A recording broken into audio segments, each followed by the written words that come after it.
Dans l'actualité de ce Sport FM midi, le Sacre de Gomido en finale de la Coupe du Togo. Les Showboys dominent Dito 3-0 et réalisent le doublé Coupe de l'Indépendance, Coupe du Togo. Et dans la foulée, Fofana Aboubakar Diouf, coach du Dynamique togolais, est limogé.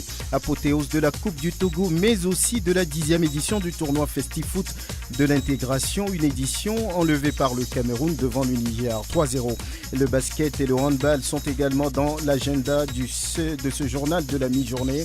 Il s'agit du championnat Lomé Golf dans les deux tableaux. L'actualité de la Coupe du Monde à 3 jours de l'ouverture de cet événement planétaire. Et puis c'est lundi, le journal Magazine invite Anatole Ndié Onana. Il est le promoteur, l'initiateur même du tournoi Festifoot de l'intégration. Madame, Monsieur, le journal de la rédaction, bienvenue, bonjour à tous. Anatole Ndié Onana, bonjour. Bonjour Franck. Vous êtes le promoteur, l'initiateur même du tournoi de l'intégration Festifoot. Tout est bien qui finit bien. Tout est bien qui finit bien. Nous avons terminé samedi. Il y a eu une grande finale au stade municipal de Lomé contre le Cameroun, contre le Niger. Vous avez suivi cette finale qui a opposé Dito à Gomido. Oui. Qu'en retenez-vous ?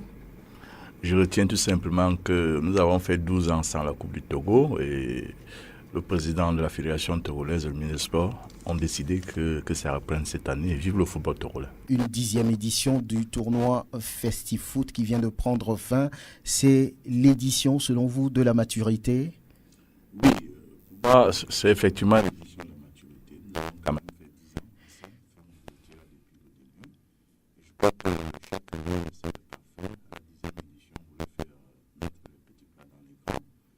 Je ne vous le dis pas, vous savez ce qui s'est passé. Nous avons promis beaucoup de choses. Je crois que à 90%, toutes les promesses qu'on a eu à faire ont été réalisées. Alors, vous faites venir pour cette 10e édition, pour la grande finale de cette 10e édition, une légende du foot africain, Roger Albert Mila, qui était là sur place.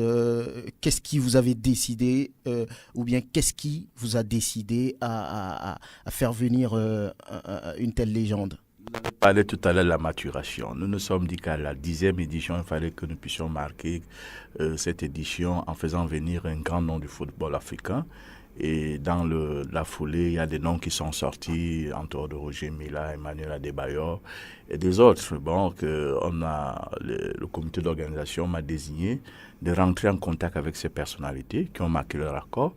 La preuve, Roger Mila était là, donc je crois que la 10e édition a été vraiment une très belle fête. Ce que nous avons promis, nous l'avons eu. Je crois ça a été facile de le faire venir ? Pas du tout. C'est pas facile. Déjà, pour atteindre Roger Mila, c'est pas facile. Mais Dieu faisant, nous sommes en train de travailler. Comme je le dis toujours, le comité d'organisation de Festival de l'intégration commence le travail dès le sifflet final de l'édition en cours. Depuis hier, nous avons commencé à travailler. Nous savons ce que nous allons faire à la 11e édition. Depuis ce jour, nous avons commencé à travailler. Pendant un an, c'est quand même un an après que le prochain tournoi se joue, nous avons effectivement beaucoup travaillé et Dieu merci, nous avons pu avoir Roger Mila qui a marqué son accord sans difficulté. Et un volet social dans cette 10e édition, la distribution de vivres à certains orphelinats à l'intérieur du pays, comment ça s'est fait ? J'ai l'impression que c'est à la 10e édition que le volet social apparaît. C'est depuis le début que nous greffons une activité à celui du sport, du tournoi réel. Il faut dire que depuis le début de ce projet, on a toujours fait quelque chose en dehors du football.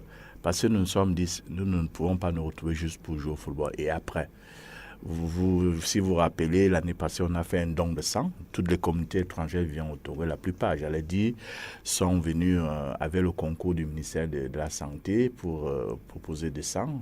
On a fait un don de sang. On a fait même une journée d'investissement humain en compagnie du ministre de la Formation civique. Je pense que ça s'est bien passé. Cette année, nous avons donc décidé d'organiser une remise de dons, soit dans un orphelinat, soit à l'hôpital. Mais le choix des orphelinats a été sorti. Voilà pourquoi nous sommes allés à Agou.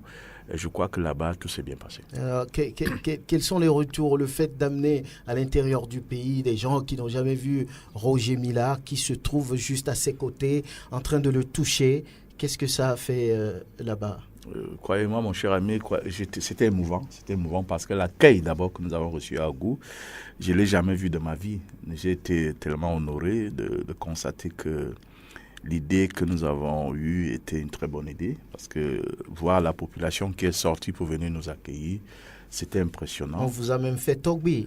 Oui, on nous a fait Togbi. Je suis désormais le chef d'Agou. Ah oui.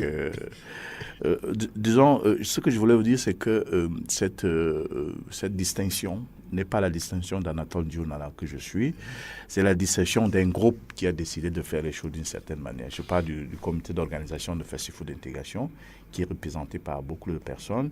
Je cite ici les communautés étrangères même qui ont décidé de nous accompagner, sans oublier ma famille. Donc, je suis chef, les autres sont aussi chefs, parce qu'on ne pouvait pas donner la distinction à tout le monde. Nous sommes nombreux. On a choisi parmi nous quelqu'un qui est à la tête, c'est moi. Mais cette distinction ne m'appartient pas à moi seul. Vous en êtes fier? Oui, je ne peux pas vous dire non, parce que n'est pas chef qui veut en Afrique. Être chef en Afrique, ça ne s'achète pas. Je crois que c'est parce que nous avons posé un acte positif que les douaniers, les chefs traditionnels d'Agou ont décidé de faire de moi, de nous, membres de leur famille. Et je profite de l'occasion que vous me donnez aujourd'hui de leur dire merci, profondément merci. Leur laisser un message parce que quand je disais au revoir à Roger Mila hier, il m'a dit, Anatole, écoute, ce qui s'est passé au Togo était fabuleux. La seule chose que je peux te demander, c'est retourner dire merci à ces chefs qui ont décidé de faire de nous les membres entièrement à part de leur famille. Voilà. Alors, il y a eu certainement des difficultés dans l'organisation de cette 10e édition, depuis le début jusqu'à la fin, ce samedi. Quelles sont-elles ? Dans toute organisation, il y a des difficultés. Vous savez que pour organiser un tournoi comme celui-là, il faut des moyens, non seulement des moyens matériels, il faut du matériel, il faut de l'argent. Et Dieu merci, nous avons quand même eu des clins d'œil venant des mécènes. Parce qu'en dehors du sponsoring des sociétés, il y a des gens qui sont venus vers nous, nous proposer des choses, nous donner des dons pour remettre aux enfants. Et je crois que vous étiez présent à Agou. Si ce n'est pas vous, vos collaborateurs étaient à Agou. Ils ont vu ce qui avait été fait là-bas. Je crois que c'était quelque chose de fabuleux. Donc, je profite de l'occasion que vous me donnez pour remercier tous ceux qui, de près ou de loin, nous ont soutenus depuis le début, en particulier le ministre des Sports. Le ministre des Sports nous a tellement soutenus. À tout moment, il voulait savoir si tout se passait bien. Bon, c'est vrai que grâce à lui, beaucoup de choses se sont réalisées. Nous étions à Agou. Nous avons connu des moments inoubliables. Je ne sais pas si je vivais encore cela de ma vie, mais c'était formidable. Parce que j'ai vu tout Agou dehors. J'ai l'habitude d'aller à Agou, je passe à Agou pour aller à Palémé. Mais hier, j'ai connu, non, c'était plutôt dimanche, oui, le vendredi autant pour moi. Oui. J'ai connu des moments merveilleux, j'ai pensé à tout, mais je n'avais jamais imaginé un tel mouvement. Mais c'était grandiose, c'était formidable. Une question qui revient souvent, beaucoup disent que la compétition est un peu dénaturée parce que lorsque vous prenez la communauté russe par exemple, c'est les Togolais, la communauté camerounaise, c'est les Togolais, ainsi de suite, ainsi de suite. Est-ce que vous êtes d'accord avec eux que ça dénature un peu la compétition? Non, franchement, je vais vous arrêter en disant que ceux qui le disent ne sont pas au courant. Ne savent pas ce qui se passe. Je dis depuis un bon bout, je peux dire qu'il n'y a que la première édition qui avait été organisée par Anatole Dionana. Parce que l'idée venait de moi et je l'ai lancée. Mais depuis lors, chaque fois qu'on organise une édition, c'est les contributions tant pour moi des uns et des autres qui sortent le résultat que vous avez. Qu'est-ce qui se passe? Nous nous sommes rendus compte que toutes les communautés veulent participer au projet. Mais les communautés n'ont pas suffisamment de joueurs. C'est un problème qui est posé. Je voudrais que vous compreniez que le résultat que vous voyez, c'est le travail de toutes les communautés. Que ce soit le Togo, que ce soit le Cameroun, que ce soit le Bénin, tous ceux qui participent, on a décidé que ce n'est pas...